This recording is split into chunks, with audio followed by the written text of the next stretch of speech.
Zen और आइज़ा एक दूसरे से मोहब्बत करते हैं और उनकी शादी तय पाती है।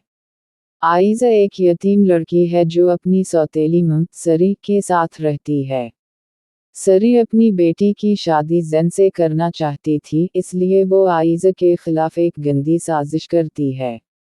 शादी से एक दिन पहले, सरी कुछ झूठी तस्वीर और एक अजनबी लड़के के साथ आइज़ा की जाली गुफ्तगू ज़ेन को दिखाती है। ज़ेन, जो जज्बाती और गुस्से का तेज है, आइज़ा का मौक़िफ़ सुने बगैर उसे किरदार कश का तना देकर सबके सामने छोड़ देता है।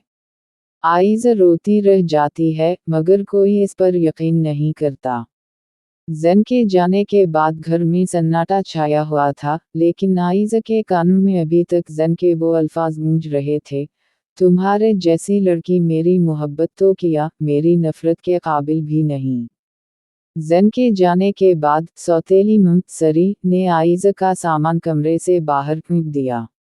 आइज़ा ने अपने बाप की तस्वीर की तरफ देखा, मगर वो तस्वीर भी दीवार पर खामोश थी। सरी ने चलाते हुए कहा, निकल जाओ इस घर से। इससे पहले कि तुम्हारी मनहूस परछाई मेरी बेटी के नसीब को भी डस ले। आइज़ा ने अपनी चादर संभालते हुए एक बार फिर ज़ेन को फ़ोन करने की कोशिश की, मगर दूसरी तरफ से नंबर ब्लॉक आ रहा था। इसने आईने में अपना आजरा हुआ रूप देखा, माथे पर लगी मिट्टी और आंखों में फैला हुआ काजल इसकी बेगुनाही का मातम कर रहे थे।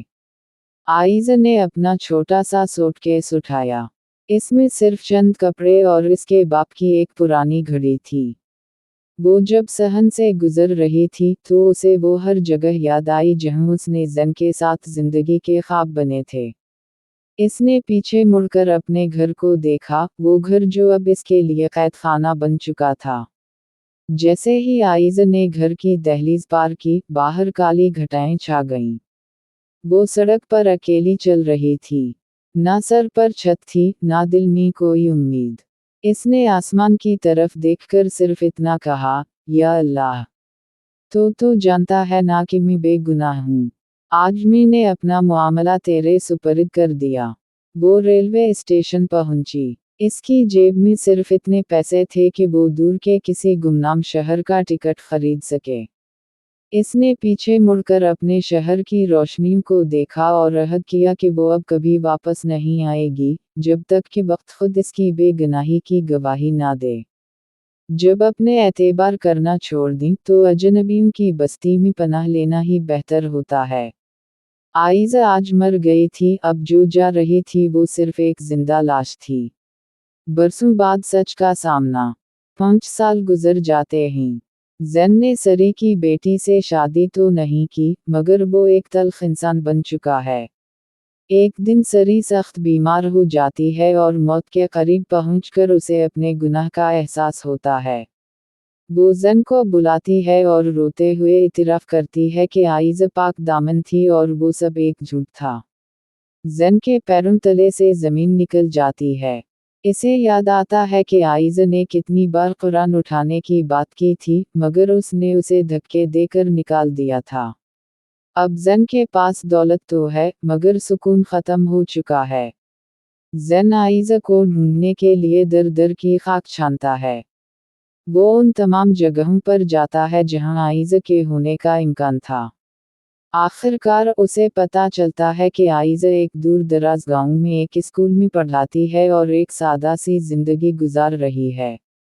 जब ज़ेन वहां पहुंचता है, तो आइज़ा उसे पहचानने से इनकार कर देती है। ज़ेन इसके पैरों में गिरकर माफ़ी मांगता है, मगर आइज़ा का जवाब दिल चीर देने वाला होता है। ज़ेन साहब, जख्म भर जाते हैं, मगर रूह पर लगे हुए दाग कभी नहीं मिटते। आपने मेरी पाकदामनी पर पत्थर मारा था, अब इन टुकड़ों को जोड़ना नामुमकिन है। ज़ेन हार नहीं मानता। वो उसी गांव में एक कच्चे मकान में रहने लगता है और आइज़ा की हर मुमकिन खामोश खिदमत करता है। वो बारिश हो या धूप, आइज़ा के स्कूल के बाहर खड़ा रहता है ताकि इसे अपनी नदामत का यकीन दिला सके। आखिरकार एक हादसे के दौरान जब ज़ेन आइज़ा की जान बचाते हुए खुद जख्मी होता है, तो आइज़ा का दिल पिघल जाता है। وہ اسے معاف تو کر دیتی ہے، لیکن زن کو یہ احساس تاحیات رہتا ہے کہ اعتبار ایک ایسی شیشے کی دیوار ہے جو ایک بار ٹوٹ جائے تو بال ضرور رہ جاتا ہے۔